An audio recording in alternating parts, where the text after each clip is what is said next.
días, muy buenas tardes, muy buenas noches. Bienvenidos y bienvenidas a Sin Fronteras. Son las 6 de la mañana con 29 minutos. Hoy es 30 de septiembre del año 2009. 2019, qué barbaridad. Sin Fronteras, la revista, con William Griggs Vivado, en la primerísima 91.7 y 105.3 FM. Se fue el mes número 9 del año, te quedan 3, hermano, para cumplir todo lo que te propusiste para el 1 de enero. 3 meses, 90 días. Dicen que este año se ha ido más rápido de lo habitual. Para mí se van todos rápido. Saludo a 3 cumpleañeros. Empiezo por doña Olivia Cano Bustamante, quien estuvo cumpliendo 49 años el sábado pasado. Una borrachera que se volaron los Cano Bustamante. Felicidades, Olivia. Felicidades también a Elida Patricia Torres. Hoy está de cumpleaños la Elida, allá en Chinandega. Felicidades, Elida. Y felicidades al nieto mayor de Janet Vega Chávez. Mentira, el hijo mayor. Maxwell Castellón Vega. Felicidades, son 20 años. Muchas gracias al doctor Juan Emilio Moraga. Recibimos el café. Y un saludo a la hasta la colonia Morazán, aquí en Managua, en el sector occidental, a doña Narcisa Oviedo, que no se pierde la programación de Radio La Primerísima a lo largo de todo el día, especialmente el programa de Tirsa Sainz, me dijo su hijo el otro día que me lo encontré en su centro de trabajo. Hace 29 años, un comando enviado, o una patrulla, o una escuadra, enviado por Humberto Ortega, que era jefe del ejército, incendió el transmisor de Radio La Primerísima, ubicado en Santa Clara, en Jardines de Santa Clara, aquí en Managua. Un atentado contra la libertad de expresión que, por supuesto, en su momento no recibió la condena de ninguno de los medios que hoy se proclaman independientes o de los periodistas que hoy se las pican de independientes. Ninguno. La Primerísima logró resurgir de la ceniza gracias a la solidaridad internacional y nacional, sobre todo los esfuerzos de Pablo Otero, nuestro hermano allá en Sant Pere de Ribes, Cataluña, y de comités de solidaridad de Canarias, de Cataluña, de España en general, del Estado español, de Euskadi, Austria, Suiza, Alemania, Francia, Australia y otros. Ya ni me acuerdo de tanta gente que nos ayudó. Y aquí en Nicaragua también hicimos varias ferias y nos ayudó mucha gente. Sobre todo me acuerdo muy bien los comerciantes del mercado Roberto Güembe. Muchas gracias a todos, porque gracias a todos ellos es que continuamos en la lucha ideológica y además esto es una fuente de trabajo para más de 50 cabezas de familia. Sigue el bochinche por el Nuevo Diario. Mira, hay una hipocresía genial, es impresionante. Miren, si fuera cierto que es porque no tienen materia prima, porque el gobierno no le ha dejado desaduanar el papel y la tinta, si eso fuera cierto, vos entendés, cerraron el periódico impreso, pero eso no explica el cierre de su edición digital y tampoco explica que continúe funcionando normalmente la empresa editorial que ellos habían creado, que se llama Ardisa, a la que le agarraron todas las papeletas de Funides la semana pasada.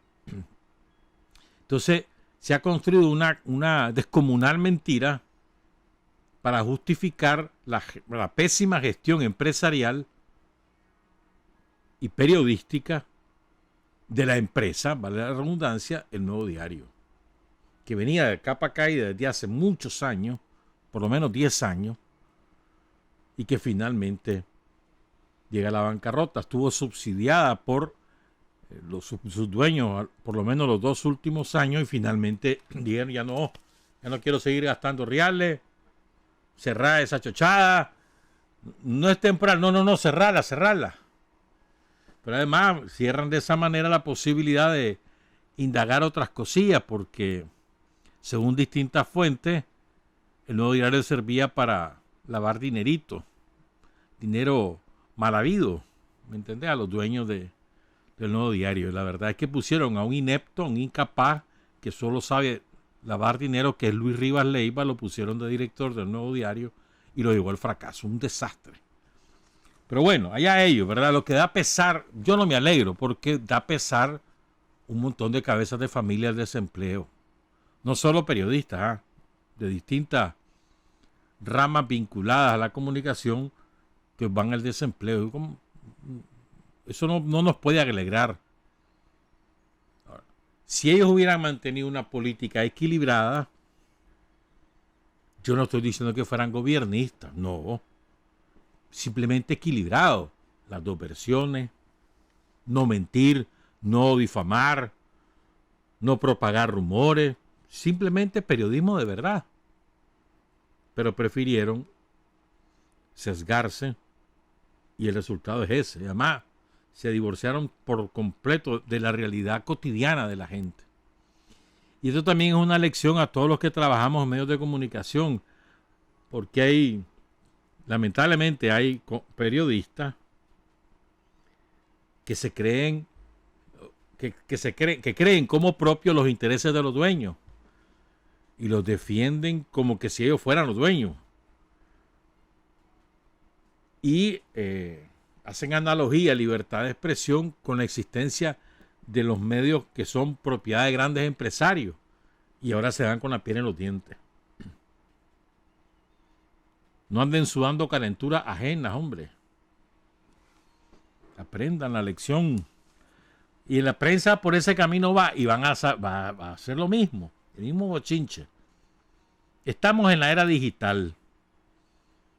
La gente ya no consume prensa escrita impresa. Consume prensa escrita en internet, digital. Y esa es una tendencia mundial. No es excepcional en Nicaragua. En todo el mundo. Lo que pasa es que en otros países han ido más rápido porque tienen mayor nivel económico los consumidores, porque tienen mayor acceso a tecnología los consumidores.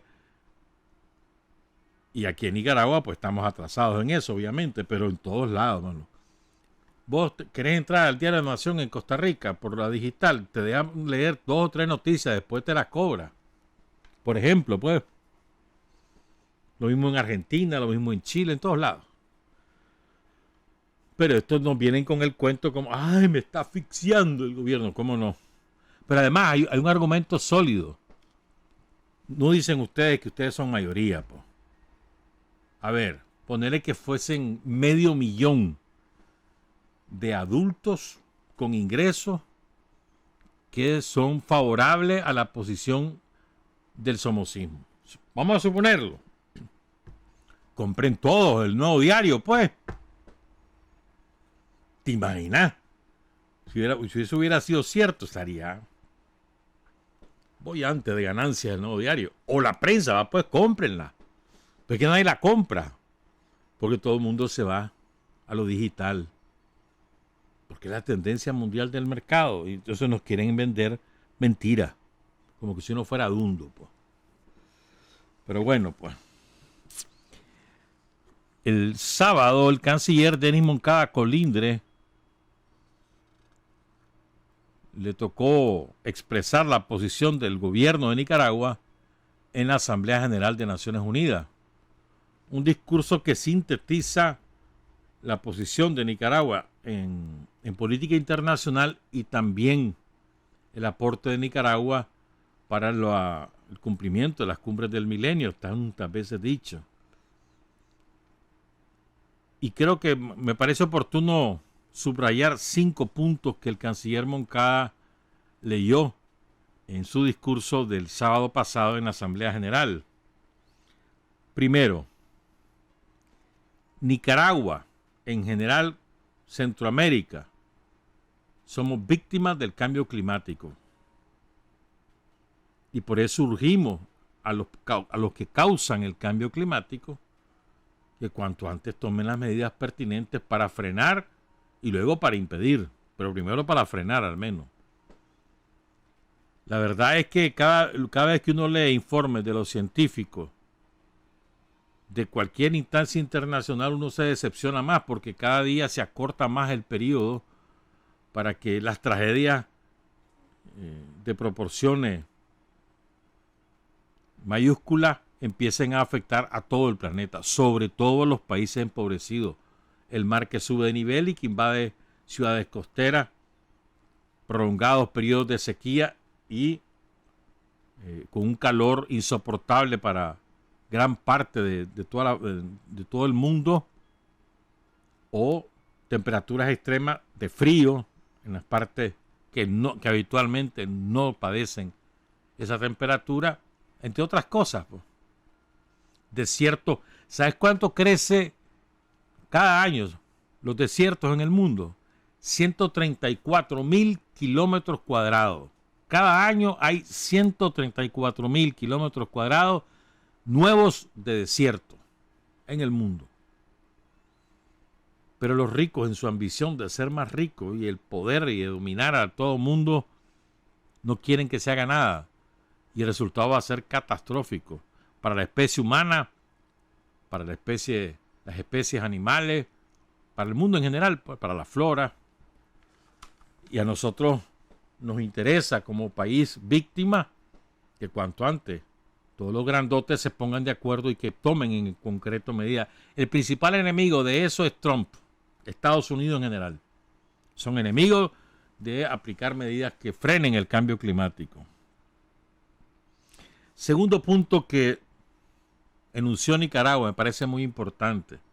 Dicen, aquí nos están diciendo a todos los países que cumplamos los objetivos de desarrollo sostenible de aquí al 2030, la agenda aprobada por Naciones Unidas, pero nos están chantajeando al mismo tiempo y nos dicen, si vos te portás así, yo te quito tal cosa. Y entonces, ¿de qué manera voy a llegar yo al desarrollo sostenible si me están haciendo medidas punitivas?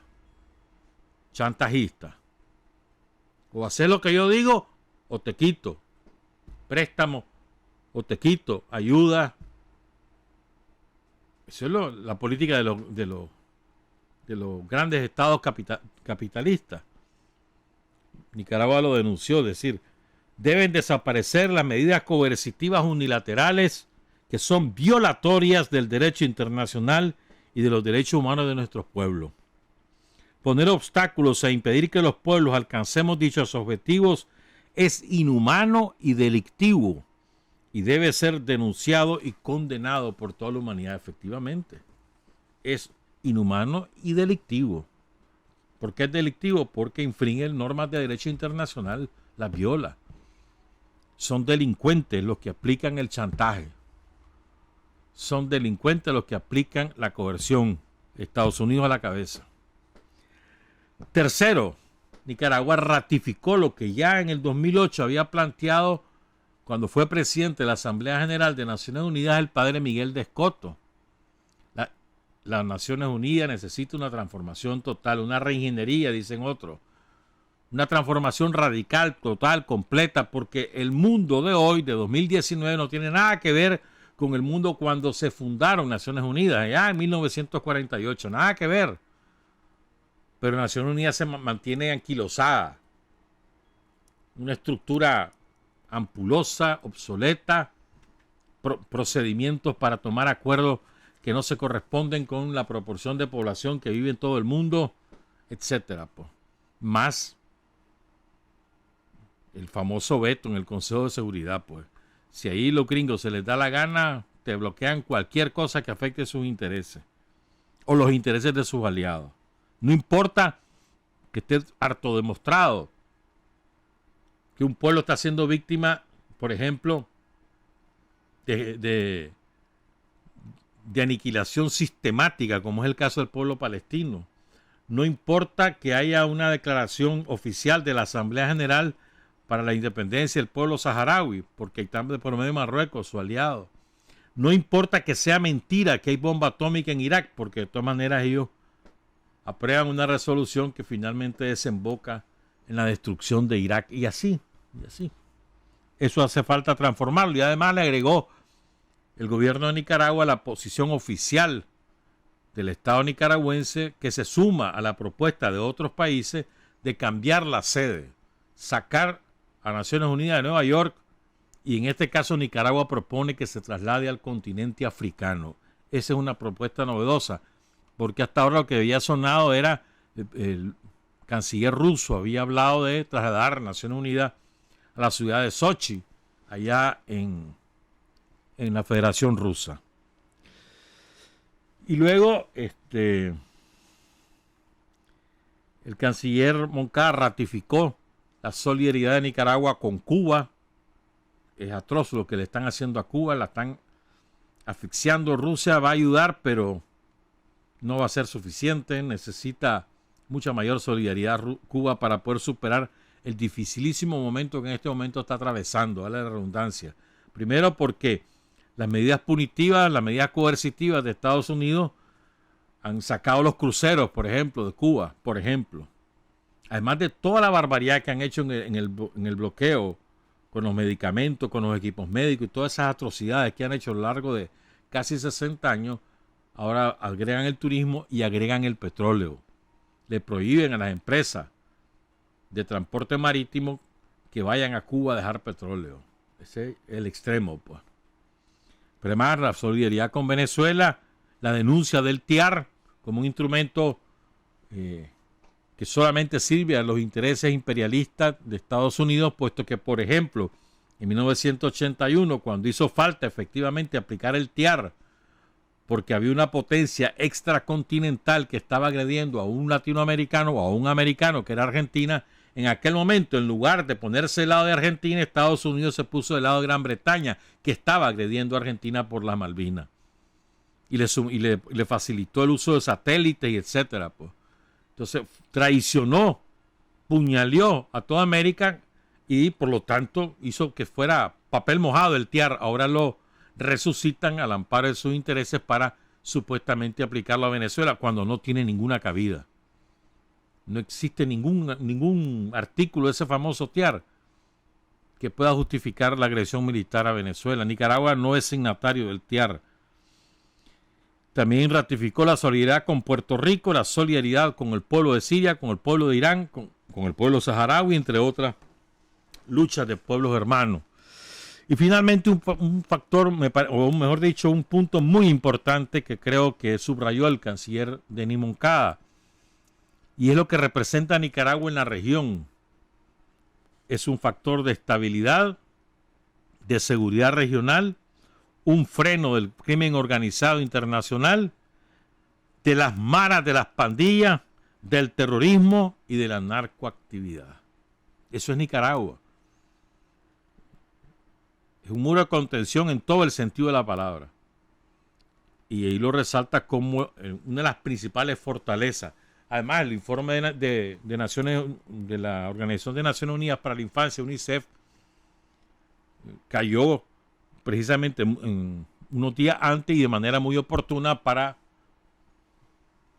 que certificara los extraordinarios alcances de los programas de gobierno en Nicaragua, que le han permitido reducir pobreza, extrema pobreza, mortalidad infantil, mortalidad materna, incidencia de enfermedades, incrementar matrícula escolar, retención escolar, índices de salud por encima del promedio de Centroamérica, etcétera, etcétera, etcétera. Creo que fue un discurso muy bueno porque le permite a Nicaragua en el concierto internacional decir esto somos, esto respaldamos y esto demandamos. Bueno. Son las 6 de la mañana con 52 minutos. Fíjate que estaba repasando documentos antiguos y me encontré una frase de Tomás Borges, que es sumamente actual. Es una frase corta, pero quiero ponerla en contexto. Vos sabés, el viernes pasado lo mencionábamos. El principal partido político de la oposición en Nicaragua es la jerarquía católica. ¿verdad? La mayor parte de sus curas están envueltos en aventuras somocistas, quieren restaurar el somocismo en Nicaragua. Su naturaleza es somocista, la mayor parte. No estamos hablando de todo.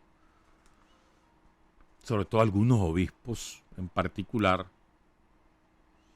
Entonces, vos ves cómo las sedes del partido de la jerarquía católica son la fuente, o como te dijera yo, las trincheras, los cuarteles de los remanentes del franquismo que han quedado a lo largo de estos meses, pues que es una mínima expresión, pero quedan. Hay remanentes extranjeros todavía que operan desde las parroquias, sobre todo las sedes de las diócesis, es decir, las catedrales, la de Matagalpa, la de Managua, en particular esas dos. En el resto no tanto, pero esas dos sí. ¿Verdad? Entonces ves, de pronto ves o lees a algunos de estos obispos que te dicen, ay, nos están atacando, nos tienen de enemigos, pero nosotros siempre hemos sido atacados a lo largo de la historia. Nos están sembrando odio contra nosotros. Y hasta el 18 de abril, ¿quién podía acusar de una relación deteriorada, inamistosa entre la jerarquía católica y el gobierno? No éramos brothers, pero hay una relación cordial de respeto. ¿Quién ha promovido el odio? ¿Quién dijo en los medios de comunicación que era mejor que Daniel renunciara para que se salvara su vida, la de Rosario, su esposa, y la de sus hijos? ¿Quién lo dijo? ¿Quién ha dicho, ¿verdad?, los peores calificativos inimaginables, no solo contra Daniel, sino contra todos los sandinistas y el Frente Sandinista? Son los obispos Mata, Álvarez, principalmente, no únicamente, principalmente Brenes, que no se queda atrás en muchas cosas, Solórzano, en menor medida, pero todos ellos. Entonces, da risa que te digan que nosotros estamos sembrando el odio cuando nosotros simplemente estamos reaccionando al odio que ellos han sembrado y nos estamos defendiendo.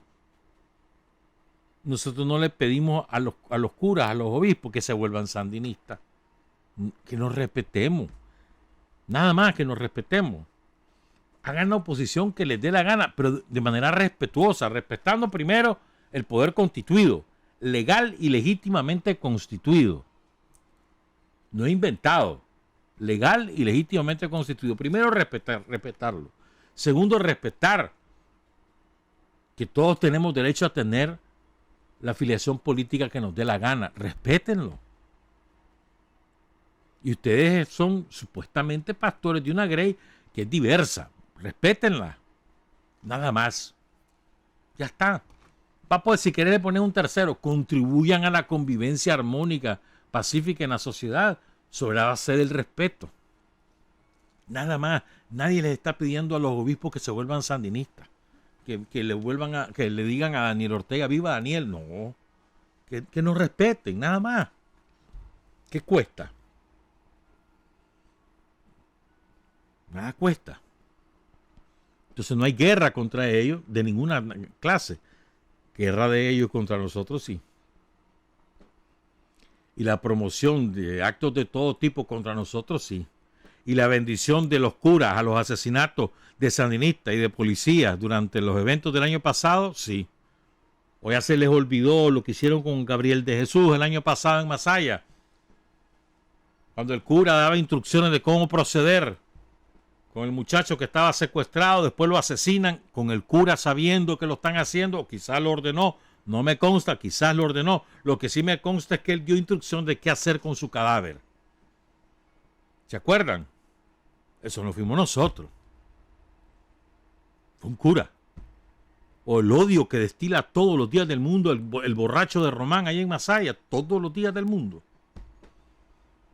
Un alcohólico que lo que debería estar es metido en Alcohólicos Anónimos, en una clínica de rehabilitación, para que después regrese a las parroquias. Pero un borracho que todos los días así anda. Entonces, la guerra es de los curas, de los obispos, no de todos, repito. No, ni todos los obispos, ni todos los curas, porque no es cierto. En contra de todo lo que es sandinista, todo lo que no es somocista. Esa es la guerra, la de verdad. Entonces la frase que quería recordar es esta de Tomás. Nicaragua es el único lugar del mundo donde es la iglesia la que persigue la revolución. Lo dijo allá en 1982, si mal no recuerdo.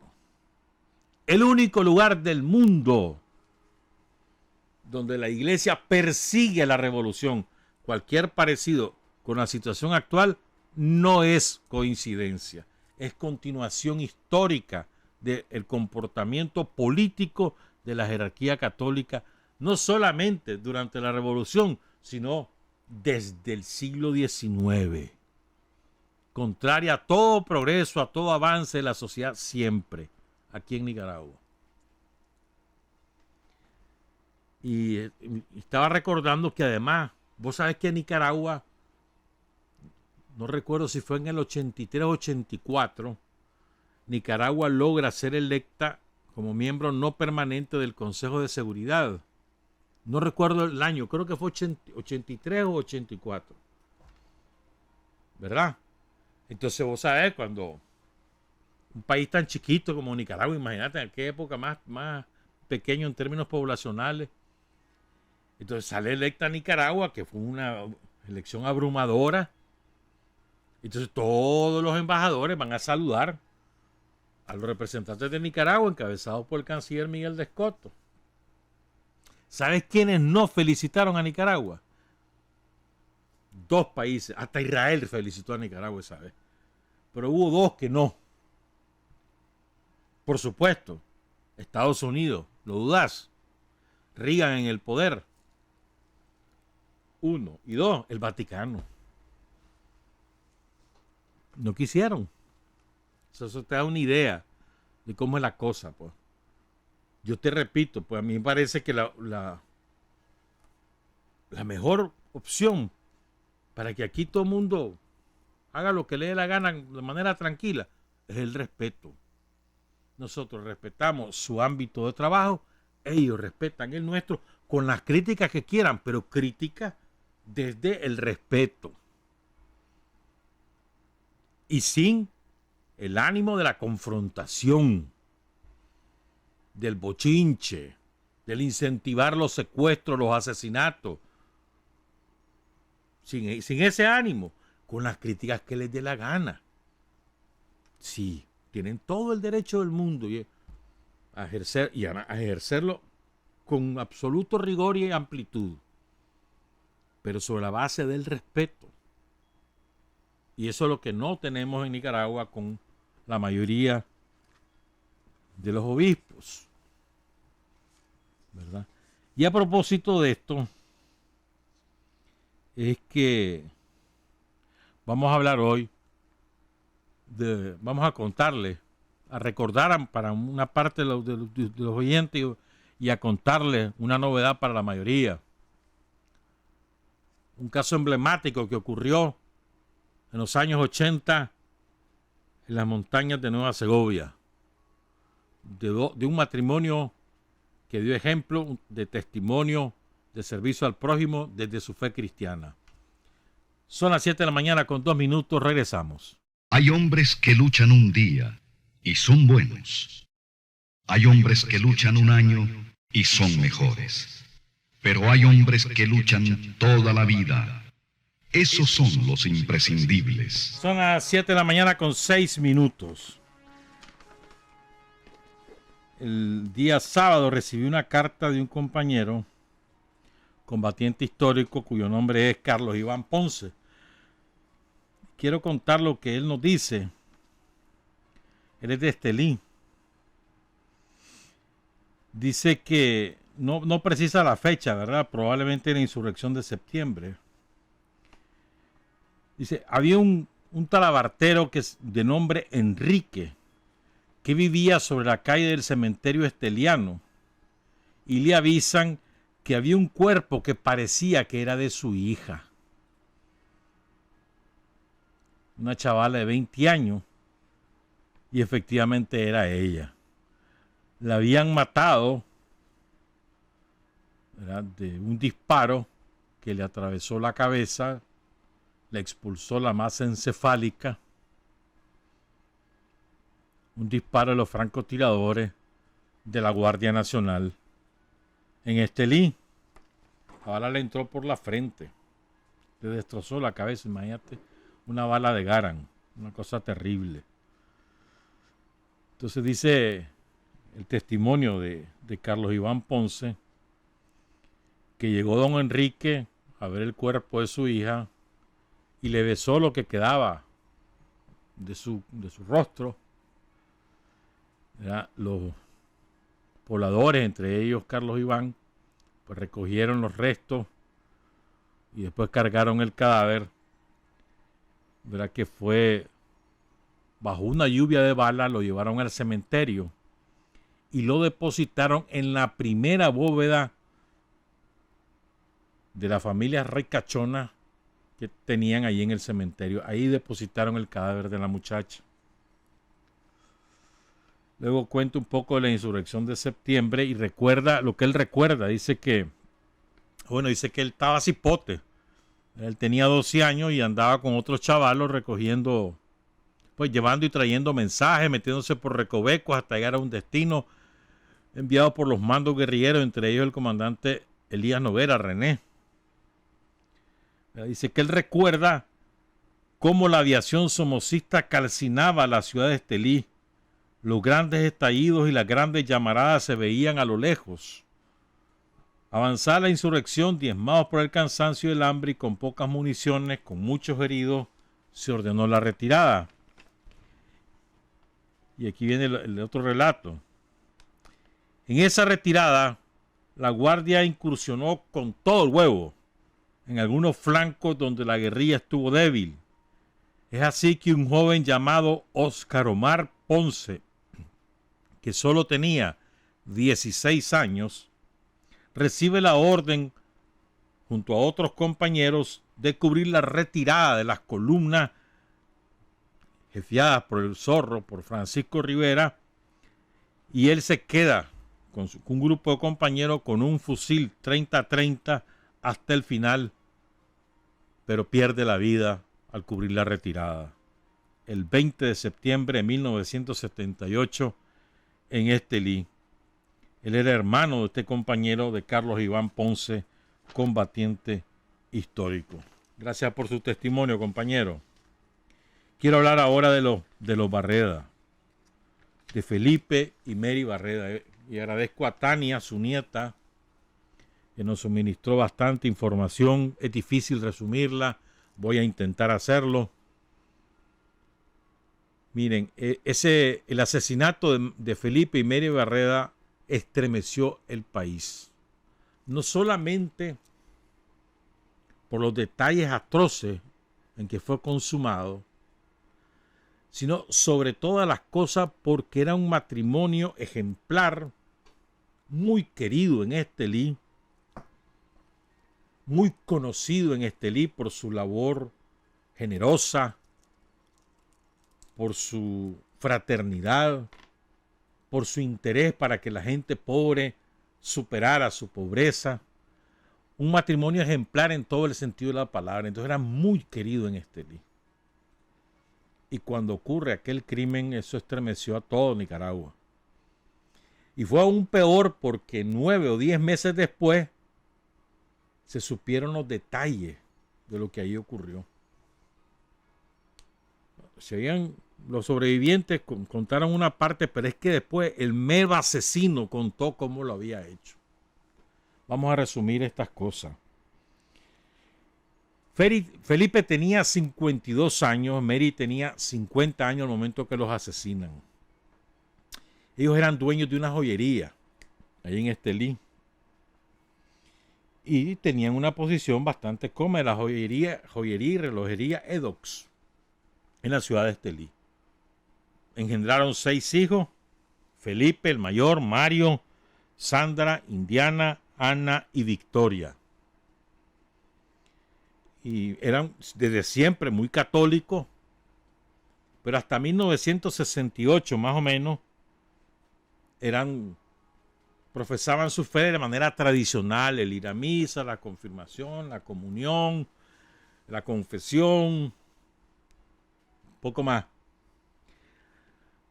Al compás del Concilio Vaticano II, que tardó un poco en llegar a Nicaragua, pero llegó, ellos concurren en un retiro que les cambió su manera de ver cómo se podía ejercer su fe cristiana, y se vuelcan hacia la comunidad a partir de ese momento, ¿verdad?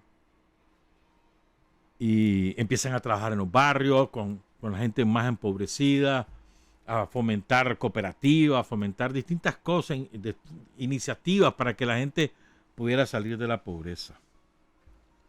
Esto es importante, pero además su idea era, bueno, vamos a ayudar a la gente, pero al mismo tiempo vamos sembrando lo que ellos consideraban la palabra de Dios. Esa era su onda en todos los barrios empobrecidos, sobre todo en la periferia esteliana, ¿verdad?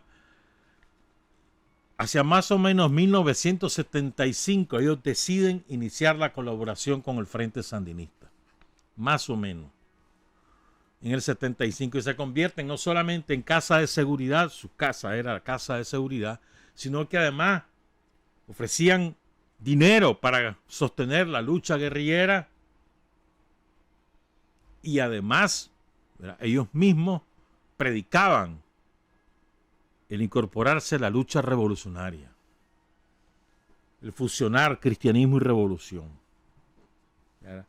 O sea, se convirtieron realmente en militantes, ¿no? La tradición te dice que son colaboradores, para mí igual militantes, nada más que militantes legales, pues. Incluso hipotecaron su casa para sostener la lucha revolucionaria. Al principio ellos dudaron porque era lucha armada, y después de una reflexión profunda desde su fe cristiana llegaron a la conclusión que era legítima a la vista de las atrocidades que cometía la dictadura todos los días del mundo, sobre todo contra los empobrecidos y la juventud, ¿verdad? Ahí por su casa pasaron, por ejemplo, José Benito Escobar, Bayardo Arce, Omar Cabeza, entre otros dirigentes de la época. Además, ellos servían de buzón, de armas, de municiones, correo, llevando correspondencia de un sitio a otro. O sea, era una militancia en toda la extensión de la palabra. Y así transcurren las 3 insurrecciones de Estelí: la de septiembre de 1978, la de abril de 1979 y la final entre mayo y julio del 79. Cuando el general Omar Torrijos, el líder de la Revolución Panameña, asesinado por Estados Unidos en 1981, el 31 de julio, cuando el líder Omar Torrijos viene a Nicaragua, lo llevan a Estelí. Y en la visita de Omar, llegó el presidente Ortega, llegó Bayardo Arce, llegaron otros dirigentes, juramentan a la primera Junta de Gobierno Municipal de la ciudad de Estelí. Y ahí eligen a Mary Barreda como miembro de la Junta Municipal, es decir, el equivalente a lo que hoy es la alcaldía, el gobierno municipal. Era generalmente se elegían a 5. Mary está entre los 5, ¿verdad? Y hay una foto histórica donde está el general Torrijos en un extremo, está Daniel hablando, y ahí hay otros dirigentes en la tarima, y está Mary al lado del general Omar Torrijos. Además, eso era una votación a mano alzada, pues, en la multitud que había reunida frente a la plaza, frente al parque, entre el parque y el atrio y la catedral de Estelí. Ahí se hizo la juramentación de los miembros de la Junta Municipal.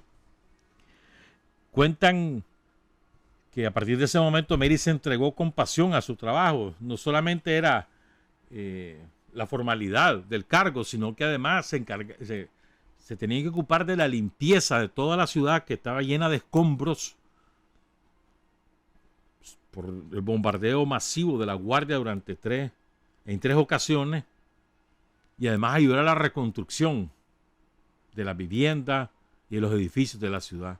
De manera que Estelí, en cosa de 3 meses, había cambiado radicalmente. Ya no era una ciudad en escombros, sino era una ciudad en reconstrucción. Entre un mérito de esa junta de gobierno municipal, entre quienes estaba Mary Barreda.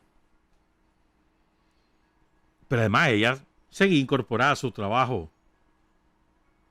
cristiano, es decir, a todos los órganos de la diócesis en la que ella participaba junto con Felipe. Felipe no quiso ningún cargo. Él siguió trabajando en los barrios desde su fe cristiana y además en su negocio. Y además, en la última insurrección, en la de la final, saquearon la joyería. Ahí estaba todo su capital. Y lo perdieron todo.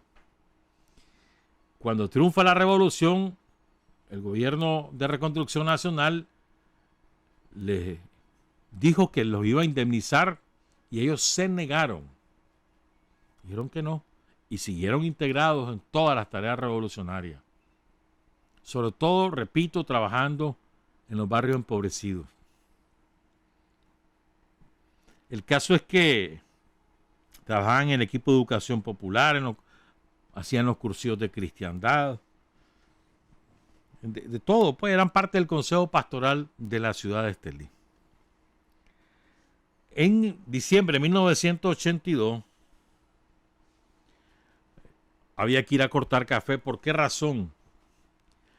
Porque uno de los flancos de ataque de Estados Unidos en Nicaragua era impedir que la revolución tuviera recursos propios para continuar las obras de progreso.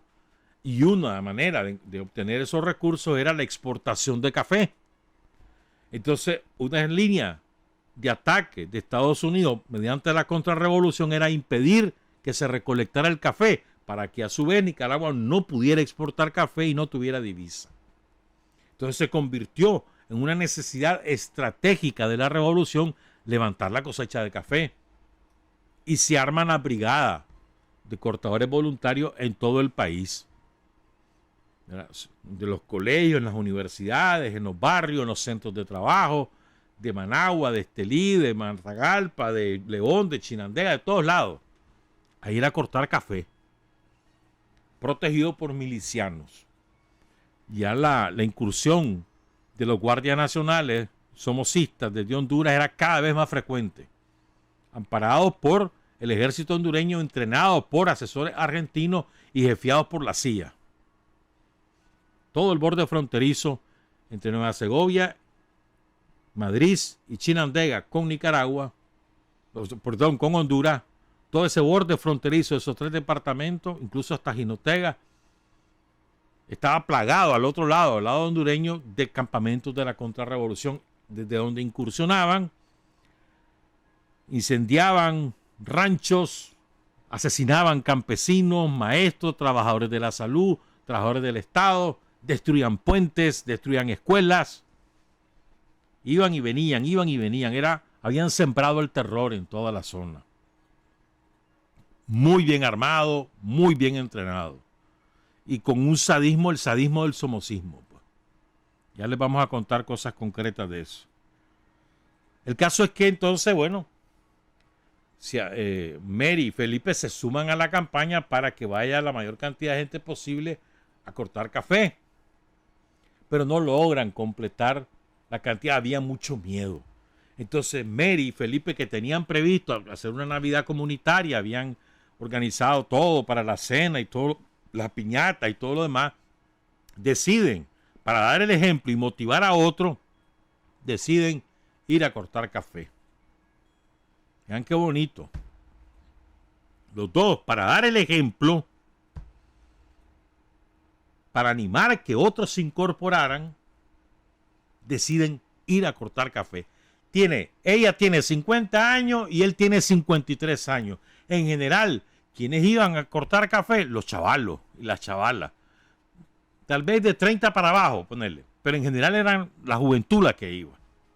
Pues ellos, para dar el ejemplo a su edad, en aquella, ya no, pues 30 años después ya no es así, 40 años, pero en aquella época ser mayor de 50 años, sobre todo para que la juventud que era la que mandaba, era ser un par de ancianos. No lo eran, pero así se les consideraba. Entonces se van a cortar café en un contingente de más o menos 80, más o menos 30 de ellos iban armados, pero el resto no. Ni, por supuesto, ni Felipe ni Mary. Por cierto, don Felipe era muy aficionado a la radiocomunicación, ese tipo de cosas, equipos de sonido. Incluso él era radioaficionado. Esto es un detalle importante para que entiendan después lo que pasó. Claro que se van a cortar café. Y a una zona que se llama El Ural, en el municipio de San Fernando, ahí en el departamento de Nueva Segovia. O sea, después de Ocotal está Mozonte, después de Mozonte viene San Fernando. San Fernando colinda la parte norte con Honduras. En esa parte norte estaba El Ural. Ahí llega a cortar café este contingente de Estelí, encabezado por Felipe y Mary Barreda. ¿Verdad? Para el 24 de diciembre, doña Mary logra hacer llegar a los del barrio donde ella trabajaba, que hoy lleva el nombre de Omar Torrijos, a través de un líder comunitario, don Ramón, les hace llegar una carta. Quiero leer esa carta para que entiendan hasta qué punto era el compromiso de Felipe y Mary Barreda. Y después les voy a rogar que tengan alma fría para escuchar el relato de cómo los asesinaron. Les dice Mary: a mis queridos hermanos del Omar Torrijos, don Ramón y yo hemos estado esperando este momento con una ilusión que ustedes no se imaginan, ya que desde que comenzamos a convivir con ustedes ya son parte de nosotros mismos. Queremos sus calles, sus casas, sus niños, sus problemas, en fin, todo lo de ustedes. Para mí, el mejor regalo que el Señor me iba a dar era estar con ustedes en este momento. También pensaba que yo tenía que hacerles a ustedes un buen regalo, pero no encontraba qué. Pero de repente se me presentó la oportunidad de hacerles un buen regalo, aunque eso significara no estar en cuerpo con ustedes. Y es la oportunidad de ir a cortar café estos 10 días, y por eso les estoy escribiendo estas 4 letras para decirles que aquí tienen mi obsequio para todos ustedes. Lo poco que yo pueda cortar será traducido, o mejor dicho, convertido en salud, vestido, caminos, preparación, comida, etc. Y por eso voy a cortar café con todo el amor y el entusiasmo de que sea capaz, y sepan en cada grano que corte estarán presentes cada uno de ustedes, cada uno de sus rostros, el de sus niños y aún de los que no conozco. Y por ese amor que les tengo, sé que el Señor multiplicará lo que cortemos. Quiero pedirles que también ustedes hagan presente al Señor en esta Navidad, en una sonrisa, en cuidar mejor a sus compañeras, compañeros e hijos. Donde quiera que esté, estoy pensando en ustedes. En estos momentos que don Ramón les está leyendo estas 4 letras. Felicidades a todos y un gran abrazo. Los quiero mucho. Mary. Mary en las navidades anteriores no solamente tenía una convivencia comunitaria, incluso antes de la revolución ella siempre se preocupaba, era madrina de un montón de cipotes. Y no había cumpleaños o Navidad que ella no llevara su regalo. Les hacía su queque ella misma, se los llevaba, los partía, convivía con ellos, les cocinaba. Todo hablando de gente empobrecida, pues ella llegaba a cocinar, ella misma servía, comía con ellos. Esa era su convicción cristiana con la cual desarrollaba su fe. Según cuenta Noel Benavides, uno de los sobrevivientes de ese ataque de la contrarrevolución en diciembre de 1982, Llegan a la finca Agronica en San Fernando.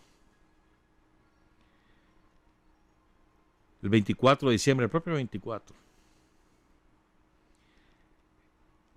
Dice una señora que estaba cortando café con ellos que el 24 por la noche les preguntaron a todos si estaban dispuestos a seguir más adelante hasta llegar a la finca a cortar café. Porque ahí era que se le necesitaba. Y los primeros que dijeron que sí, que estaban dispuestos, Felipe y Mary Barreda.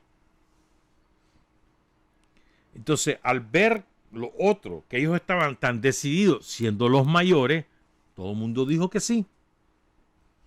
Siguiendo el ejemplo de Felipe y Mary Barreda. El martes 28 de diciembre de 1982, estaban cortando café en el nuevo lugar, en la finca de Agronica. Cuando le gritan a todos, salgan que viene la contra.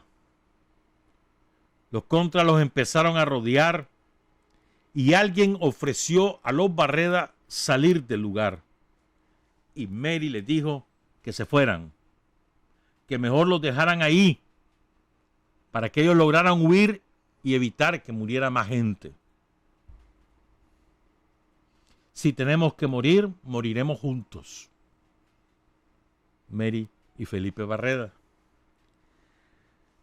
Finalmente la contra logra acercar a un grupo, el resto logra huir y en ese grupo están don Felipe, doña Mary, Noel Benavides, Juan Alberto Rodríguez, William Castil Blanco, José Siles. 6 personas, 5 varones, una mujer. Los que lograron escapar, que son estos 4, contaron qué fue lo que ocurrió a partir del secuestro. Felipe va herido de charnelazo. Y lo agarran cuando él está junto al jeep queriendo comunicar por radio, con sus conocimientos de radio aficionado, queriendo comunicar por radio a la base en Ocotal o en San Fernando o donde correspondiera que los están atacando. En eso estaba haciendo cuando lo hieren y lo capturan.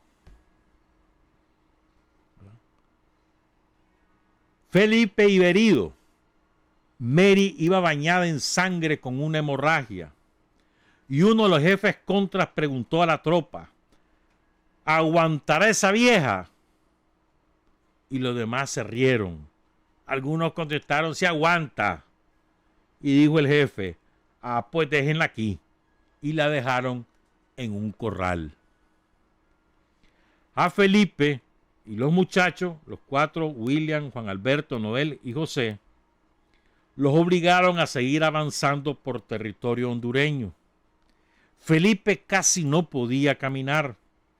A veces iba de rodillas y lo pateaban en el pecho. No lo pudieron hacer subir un cerro. Lo amarraron a un caballo y lo iban jalando. Cuando estaba amaneciendo, Felipe llevaba el rostro cubierto de sangre por heridas en la cabeza, el pecho también ensangrentado, las rodillas y los codos, porque lo iban arrastrando sobre las piedras con el caballo.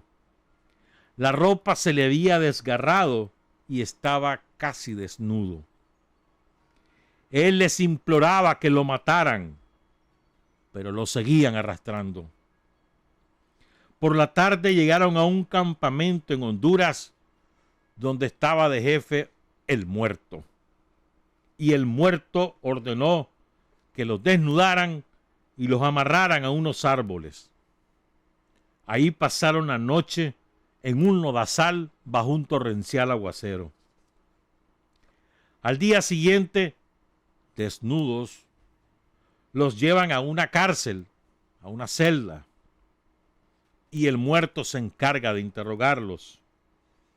Los golpeaba brutalmente a Felipe. Y Felipe siempre respondía que él únicamente era un cristiano comprometido con su pueblo y que por eso había ido a cortar café. La respuesta de Felipe causaba que el muerto lo golpeara con mayor fiereza, lo pateara, lo hiciera sangrar más. Poco después llevaron ante la presencia de Felipe a su esposa Mary, que iba con una fuerte hemorragia y evidentemente había sufrido una violación colectiva. 50 años. A Mary la interrogó también el muerto y le daba patadas en el pecho y la golpeaba con su pistola. Así estuvieron, desnudos, padeciendo el gran frío de esas montañas. Uno de los muchachos que logró huir dijo que siempre había quedado recordando el rostro lívido del muerto, su mirada gélida y su voz lastimera, pero que también se volvía furiosa. A los muchachos los llevaron aparte para obligarlos a sumarse a la contrarrevolución, y fue entonces que aprovecharon y se escaparon. Ya vamos a contar eso. Cuenta Rodríguez que antes de llegar al campamento que dirigía el suicida, donde nos recibió el muerto, pasamos por 2 campamentos de militares hondureños y otro campamento de somocistas. A don Felipe lo empezaron a patear desde el principio. A todos nos llovió golpes. Creímos que nos degollarían con un cuchillo largo de 2 filos con el que mataron a 2 muchachos contras, al parecer porque querían irse con otro jefe contra. Ponían música para torturarnos. Nos tuvieron desnudos, amarrados a un árbol en un cafetal bajo la lluvia de noche. No sé cómo resistieron los Barreda. Eso recuerda a Castilblanco. Lo último que los 4 muchachos vieron de los esposos Barreda fue cuando uno de ellos le pedía a los contras que lo ayudaran a ponerse de rodillas, cuando don Felipe le pidió a uno de los contras que lo ayudaran a ponerse de rodillas para rezar un Padre Nuestro antes de morir. La respuesta del guardia fue una carcajada y le dio a Felipe una patada en la espalda. Cayó boca abajo y don Felipe decía: Dios mío, dame fuerza. Los chavalos fueron vendados, se lo llevaron, quedaron los 2 esposos sometidos a tortura y oyeron cuando el muerto dio la orden a los contras que cavaran 2 sepulturas. Después de estar varios días en el campamento en territorio hondureño, los 4 muchachos, y después que mataron a los Barreda, llevaron a varios nicaragüenses a una casa en Danlí, en el departamento del Paraíso, allí en Honduras.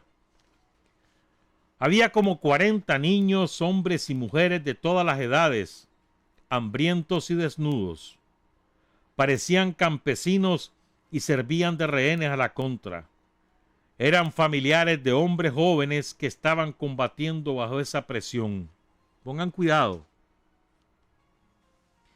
Tenían secuestradas las familias y a los muchachos jóvenes de esas familias campesinas los obligaban a ir a combatir a la contra. Si no lo hacían, mataban a sus familias que las tenían secuestradas y hambrientas en una casa en Danlí. Ese era el método de la contra, según contó Noel Benavides. Dice que finalmente él logra escaparse. Llega a un teléfono, a una casa que le prestan el teléfono, llama al cónsul de Nicaragua en Tegucigalpa. El cónsul acude al sitio. Él, mientras tanto, Benavides regresa donde están sus compañeros. Los 4 huyen. El cónsul los monta en su carro, se los lleva a las manos y los ingresa a Nicaragua. Por mucho tiempo, la familia pasó implorando, la familia de los Barreda y también los sobrevivientes, le pasaron implorando a los curas, a los obispos, que les ayudaran a encontrar los cuerpos de Felipe y Mary Barreda. y nunca les hicieron caso. Y después cuento algo más. Ahora quiero contarles la versión que da el asesino. Porque el muerto, que era un asesino, lo introducen con otro asesino a Managua con el propósito de cometer actos terroristas de todo tipo. Entre otros, asesinar al canciller de la República, a la vicecanciller de la República, Nora Astorga, al ministro de la Cultura, Ernesto Cardenal, entre otros.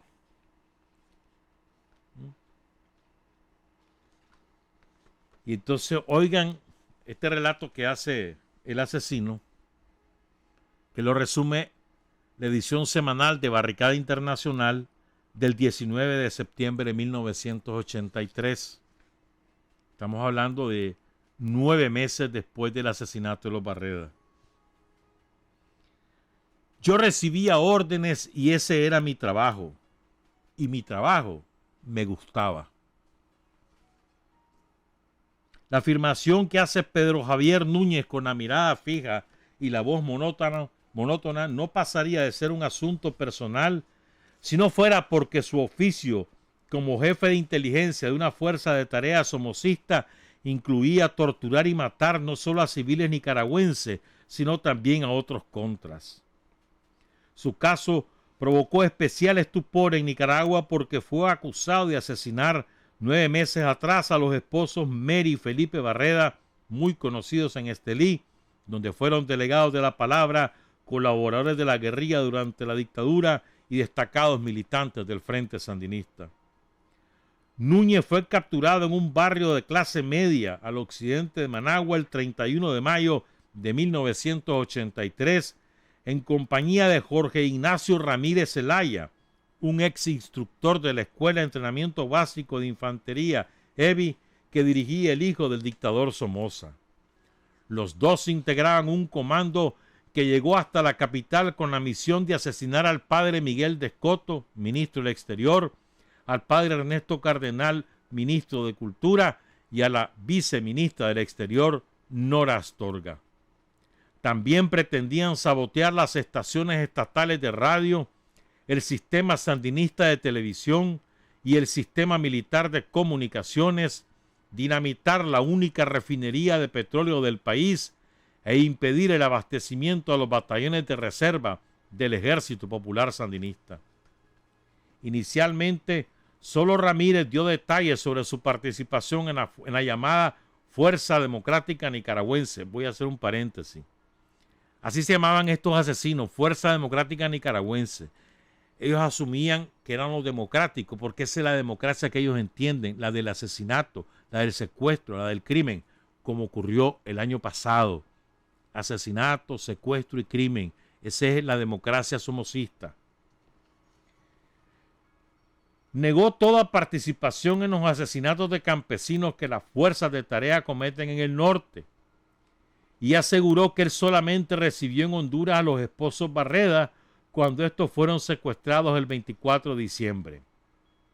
Núñez insistió que había salido de Nicaragua al triunfo de la revolución porque era hijo de un guardia somocista. Los sandinistas que estaban en la unidad de producción en Nueva Segovia como integrantes de una brigada de colectores voluntarios de café fueron atacados por 300 somocistas que los secuestraron a varios de ellos. Según Núñez, ante los asesinatos de civiles, fíjate bien, mira qué cínico este hombre, como estaban asesinando civiles, él tuvo un problema de conciencia y pidió su traslado.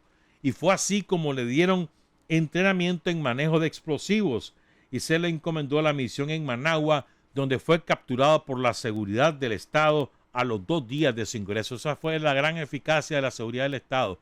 Siempre impidió la conformación del frente interno. 2 días tenían de haber ingresado y los capturaron. Probablemente Núñez hubiera continuado sosteniendo su versión si no hubiera sido porque 4 de los secuestrados en diciembre lograron escapar de Honduras y lo delataron.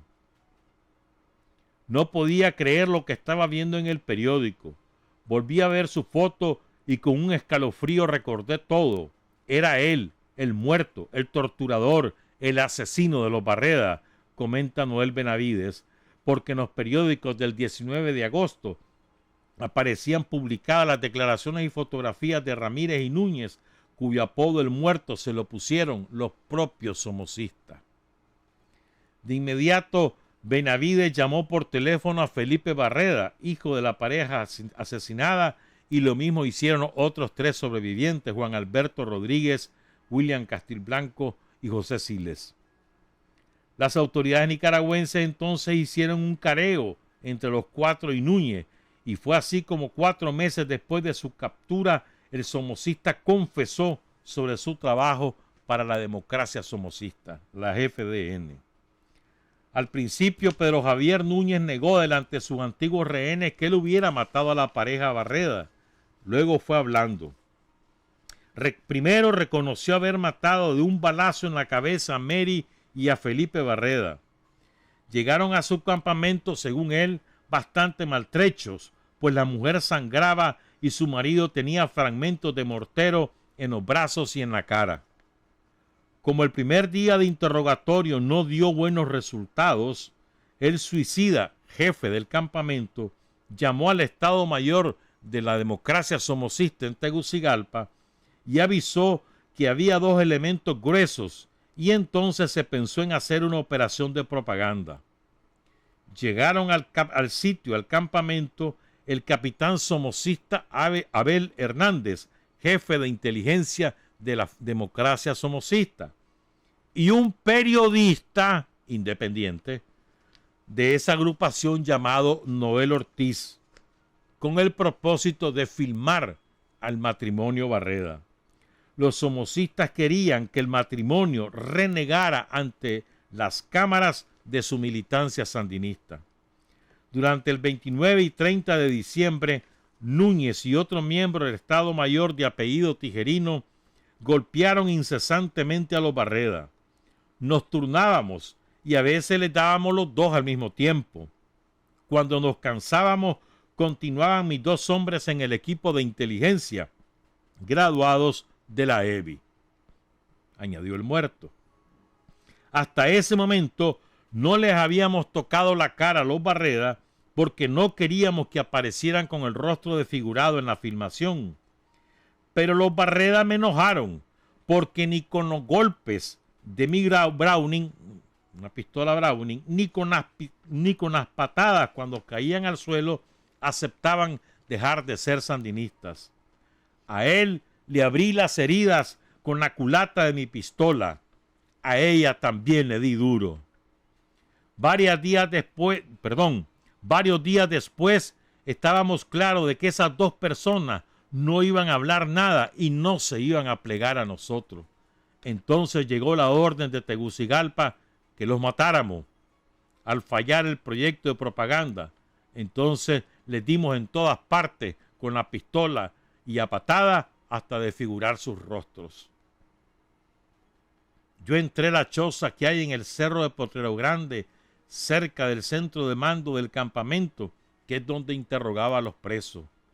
Cuando ellos, Mary y Felipe Barreda, me vieron con la Browning, supieron que se iban a morir, pero no dijeron nada.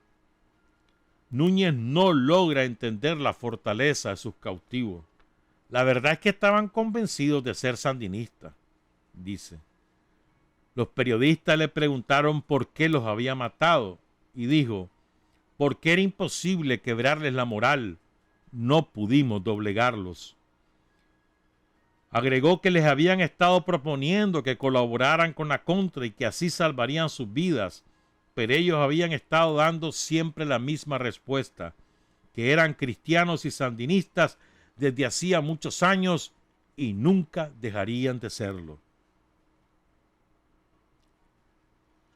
La familia de los Barreda después gestionó incluso ante el Papa en la visita de 1983 cuando estuvo en León, para que ayudara a rescatar sus cuerpos. No lograron hablar con el Papa, sino con el nuncio en Honduras. Su respuesta fue, estamos orando por ustedes. Y la familia les dijo, no, si nosotros eso ya lo estamos haciendo, lo que quiero es que nos ayuden es encontrar sus cuerpos. Jamás hubo un pronunciamiento de la jerarquía por ello, por ya no salvar su vida porque estaban muertos, sino simplemente rescatar sus cuerpos. Nunca se supo dónde quedaron sepultados Mary y Felipe Barreda. Pero este asesino, el muerto, esa misma semana había asesinado a un chavalo de 13 años y otro de 17 años porque supuestamente se iban a desertar. Eran secuestrados de los campesinos, y como descubrieron que supuestamente se iban a desertar, los degolló. Y después mató a otros dos. A esos dos porque a uno le habían oído decir que otro jefe contra era un buen soldado, entonces en represalia el suicida, el jefe del muerto, le dijo, no, a ese matámelo. Y a otro porque supuestamente iba a incendiar no sé qué cosa, y a los dos los mataron en la misma semana, 4 contra. Ellos se encargaron de matarlo. Dicen que a los dos, al que había hablado bien de otro jefe contra y al que supuestamente quería hacer sabotaje, los torturaron para que revelaran planes y no sé cuánto, y como no dijeron nada, finalmente lo asesinaron. Así que a partir de ese momento, el suicida ordenó, al que vean sospechoso lo agarran, tratan de sacarle información operativa, y si la tiene, bueno, y si no, ¡pum!, se acabó. Los prisioneros solo problemas causan. Dice que el suicida una vez mandó a matar a un contra solo porque no le hizo el saludo militar y consideró que eso era una falta de respeto. El testimonio de Felipe y Mary Barreda es un testimonio de vida, de consecuencia, de compromiso, que lo llevaron hasta entregar su propia vida, que nunca renegaron de lo que eran. Fíjense bien, los torturaron día y noche y no les lograron arrancar la traición a sus ideales, a su compromiso cristiano y revolucionario. No lo lograron. Son dos personas, uno de 52 años y ella de 50 años. Ninguno jovencito, torturado salvajemente, ella sometida a violación colectiva. Ninguno de los dos se rindió. Ninguno de los dos traicionó. Los dos murieron por la causa en la que creían, la revolución y Cristo. Buenos días, buenas tardes, buenas noches. Trabajar, avanzar, combatir y vencer. Patria y libertad. Revolución es sentido del momento histórico. Es cambiar todo lo que debe ser cambiado. Es igualdad y libertad plenas. Es ser tratado y tratar a los demás como seres humanos. Es emanciparnos por nosotros mismos y con nuestros propios esfuerzos. Es desafiar poderosas fuerzas dominantes dentro y fuera del ámbito social y nacional. Es defender valores en los que se cree, al precio de cualquier sacrificio. Es modestia, desinterés, altruismo, solidaridad y heroísmo. Es no mentir jamás ni violar principios éticos. Es convicción profunda de que no existe fuerza en el mundo capaz de aplastar la fuerza de la verdad y las ideas. Revolución es unidad, es independencia, es luchar por nuestro sueño de justicia para Cuba y para el mundo, que es la base de nuestro patriotismo, nuestro socialismo y nuestro internacionalismo.